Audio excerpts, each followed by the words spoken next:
Bismillah, Assalamualaikum warahmatullahi wabarakatuh. Sebelum memulai pembelajaran hari ini, mari kita berdoa.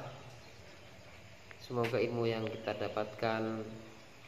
mendapatkan nilai ridho dari Allah Subhanahu wa taala dan membawa manfaat sehingga menjadi jalan keselamatan kita semua. Bismillahirrahmanirrahim. Ya, meneruskan pembelajaran beberapa pekan yang lalu, yakni untuk materi iman kepada hari akhir atau hari kiamat, yakni kelas 3 atau kelas 12, iman kepada hari akhir atau hari kiamat. Kemarin kita sudah bahas tentang kiamat sugro atau kiamat kecil, ya. Yang mana di antara tanda-tanda kiamat sugro atau kiamat kecil yakni banyaknya kebodohan yang merajalela, banyaknya ulama-ulama yang meninggal diambil oleh Allah Subhanahu wa taala sehingga pembimbing umat manusia semakin langka. Kemudian banyaknya bencana alam dari longsor, gunung meletus, tsunami, dan lain sebagainya. Dan pula banyaknya pembunuhan atau banyaknya angka kriminalitas, dan juga semakin maraknya perzinahan, maraknya minum-minuman keras, termasuk juga diantaranya adalah semakin merajalelanya yakni kebodohan. Nah, pada kali ini kita akan membahas tentang kiamat kubro atau kiamat besar. Kita ketahui bersama bahwa di antara tanda-tanda kiamat kubro, alhamdulillah pada sekarang ini belum ada yang muncul satupun. Tapi jangan salah, ketika nanti kiamat kubro muncul salah satu tanda-tandanya, maka tanda-tanda yang lain itu akan begitu cepat mengikutinya bagaikan mata rantai. Jadi kiamat kubro, kiamat besar, yakni berakhirnya seluruh kehidupan manusia hancur, leburnya alam semesta secara total dan serentak. Proses terjadinya hari kiamat telah dijelaskan oleh Allah Subhanahu wa taala di dalam surat At-Takwir, surat ke-8 ayat 1 sampai 3. A'udzubillahi minasyaitonir rajim. Idza syamsu kuwirat wa idan nujumun kadarat wa idal jibalu sujirat. Apabila matahari digulung, apabila bintang-bintang berjatuhan, dan apabila gunung-gunung dihancurkan. Dan juga dalam surat Al-Zalzalah dijelaskan peristiwa terjadinya hari kiamat dimulai dengan datangnya gempa yang sangat dahsyat. Dalam Quran surat Al-Qari'ah, ya, ayat 1 sampai 5 dijelaskan keadaan manusia bagikan aneh-aneh yang berterbangan, bagikan laron atau aneh-aneh yang berterbangan, sehingga ketika ada lampu di malam hari, kemudian biasa kita lihat aneh-aneh atau laron yang berterbangan mengurumuni lampu. Nah, manusia itu nanti di hari kiamat seperti aneh-aneh yang berterbangan seperti itu. Dan gunung-gunung bagikan bulu yang dihambur-hamburkan. Misalkan kita pegang kapas, ya, atau bulu yang kecil-kecil kemudian kita tiup. Nah, gunung-gunung seperti itu, seperti dihambur-hamburkan. Berdasarkan ayat-ayat tersebut, peristiwa kiamat merupakan kejadian yang sangat dahsyat dan menakutkan. Itu tatkala malaikat Israfil meniup yang namanya sangkakala. Tiupan sangkakala itu ada 3. Yang pertama, tiupan sangkakala yang pertama adalah mematikan seluruh makhluk. Mematikan seluruh makhluk yang ada di langit dan di bumi, kecuali yang dikehendaki Allah Subhanahu wa taala. Kemudian tiupan sangkakala yang kedua adalah menghancurkan alam semesta. Hancur alam semesta, bumi, laut, bumi, laut meluap, bumi berguncang karena banyak gunung-gunung meletus, ya. Langit-langit retak, digulung oleh Allah Subhanahu wa taala itu langit, dan meteor-meteor berjatuhan saling bertabrakan.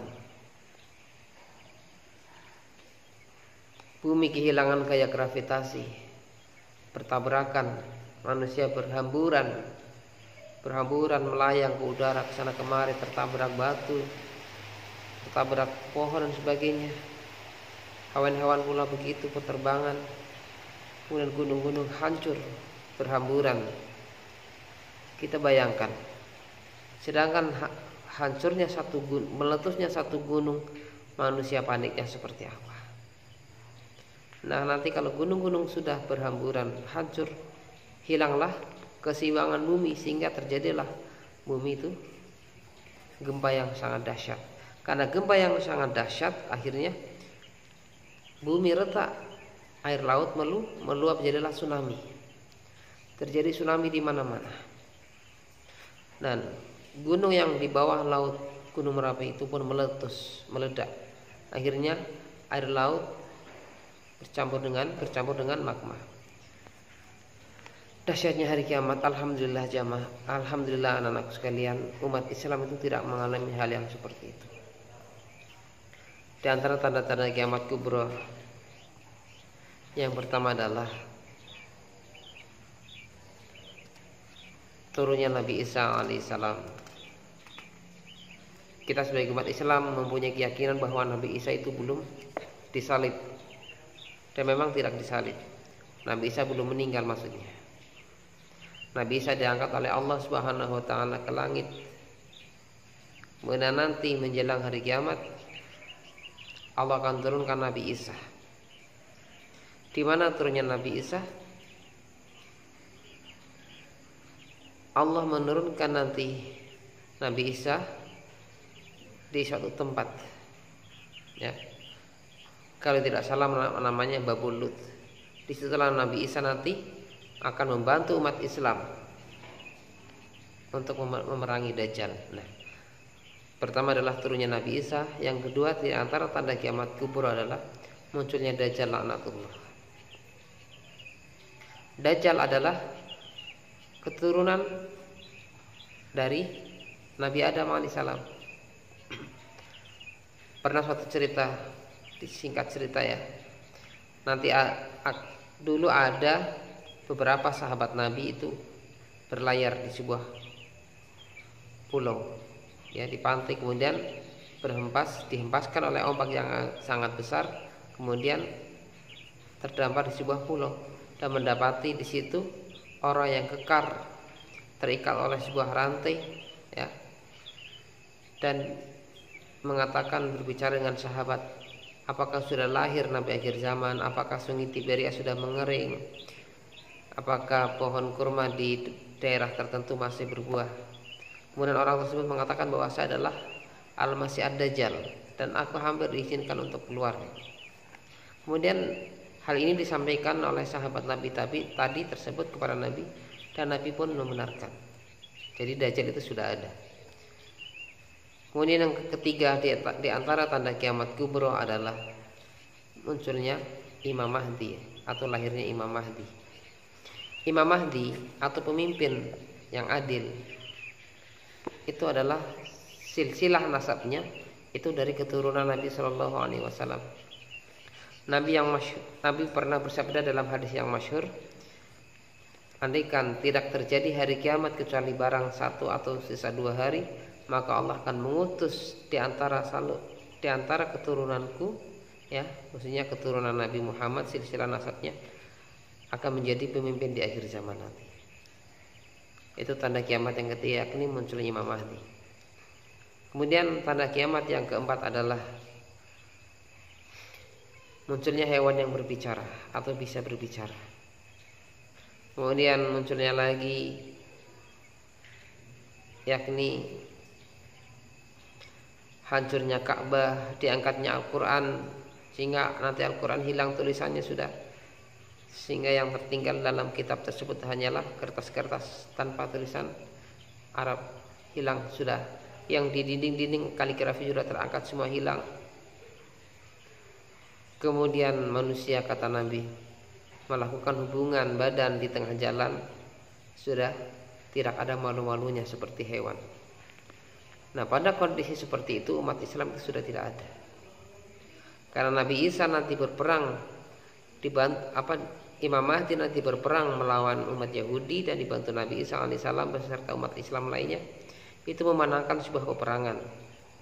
Ketika memenangkan sebuah peperangan, ya, itu Allah menumbuhkan berkah baik dari langit ataupun bumi. Allah turunkan berkah yang sangat banyak dari langit dan mengeluarkan berkah yang sangat banyak dari bumi, sampai akhirnya karena saking banyaknya berkah tidak ada orang yang miskin di kala itu. Ini saya ceritakan secara singkat ya, berdasarkan hadis yang pernah saya baca. Nah, nanti akan datang angin yang sangat lembut ya, angin yang sangat lembut mencabut ruh setiap orang yang beriman walaupun imannya sebesar biji sarah. Kemudian serentak meninggal semua orang mukmin. Setelah meninggal semua orang mukmin, yang tinggal hanyalah orang-orang kafir. Dan kala itu Ka'bah sudah hancur, Al-Quran sudah hilang tulisannya, sehingga kata Nabi, tinggallah orang-orang yang berbuat kerusakan, orang-orang yang tidak punya iman, melakukan hubungan di tengah jalan seperti layaknya hewan, sudah tidak ada malu-malunya lagi. Nah, kemudian tanda kiamat yang di antara tanda kiamat yang berikutnya adalah munculnya bangsa Ya'juj dan Ma'juj. Silakan kalian baca, ambil atau cari referensi tentang tanda-tanda kiamat yang saya sebutkan tadi ya. Kemudian tanda kiamat berikutnya yang terakhir adalah munculnya matahari dari sebelah barat atau terbitnya matahari dari sebelah barat pada hari Jumat. Nah, disinilah berakhirnya dunia. Anakku sekalian, periode atau tahapan-tahapan yang akan dilalui pada hari kiamat adalah yang pertama yakni yaumul ba'ats atau hari kebangkitan. Bangkitnya manusia dari alam kubur. Nah, tiupan yang ketiga setelah tiupan pertama mematikan, tiupan kedua oleh malaikat Israfil menghancurkan, tiupan yang ketiga adalah membangkitkan seluruh makhluk dari alam kubur yang disebut yaumul ba'ats.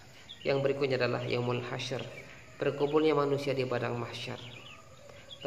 Berkumpulnya manusia di padang mahsyar di suatu tempat tanpa ada pegunungan, tanpa ada sifat, tanpa ada tempat yang rendah, semuanya rata, yang namanya suatu tempat yakni yaumul hasyr atau di padang mahsyar. Kemudian yang berikutnya adalah buku catatan. Setiap manusia akan menerima buku catatan dari Allah Subhanahu wa taala. Jadi selama hidupnya, perilakunya, perkataannya itu semuanya dicatat oleh malaikat raqib dan atid.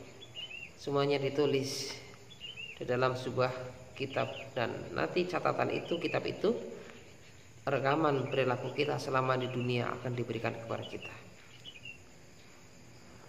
Bila diberikan kepada kita dari tangan kanan maka kita bahagia. Namun bila diberikan dari arah belakang maka kita akan menjadi orang yang celaka. Waliyahudzubillah. Kemudian tahap berikutnya yakni yaumul hisab atau yaumul mizan. Hisab adalah perhitungan, dihitung seluruh amal kita. Seluruh amal kita baik yang baik ataupun yang buruk semuanya akan dihisab. Besar ataupun kecil semua akan ada balasannya. Kemudian yaumul mizan, ditimbang amal kita. Ditimbang seluruh amal kita, amal soleh kita, ditimbang pula seluruh dosa kita, kejelekan kita. Biarpun beratnya selisih hanya sedikit saja, itulah yang akan menentukan. Teringat hadis Nabi, sesungguhnya ucapan subhanallah walhamdulillah wala ilaha illallah Allahu akbar itu akan memberatkan timbangan pada hari kiamat. Dan yang berikutnya adalah jembatan as-sirat. Jembatannya dibentangkan antara surga dan neraka. Siapa yang bisa melewati jembatan As-Sirat ini, insya Allah akan sampai di surga. Dan siapa yang terjatuh dari jembatan As-Sirat, maka dia akan terjatuh ke dalam siksa neraka. Silahkan kalian cari referensi tentang jembatan As-Sirat seperti apa ya. Kemudian yang berikutnya adalah yaumul jaza, atau semua manusia menerima pembalasan dari Allah Subhanahu wa taala. Nah, inilah beberapa catatan tentang kiamat kubra. Pada pertemuan berikutnya insyaallah kami akan jelaskan tentang hikmah beriman pada hari akhir, kaitannya dengan sifat kita sebagai insan yang beriman kepada Allah Subhanahu wa taala. Silakan kalian catat ya dari penjelasan Pak Guru tadi, yang catat yang penting-penting diringkas, kemudian kalian kirimkan ke nomornya Pak Guru. Mudah-mudahan ada manfaatnya. Sekian, assalamualaikum warahmatullahi wabarakatuh.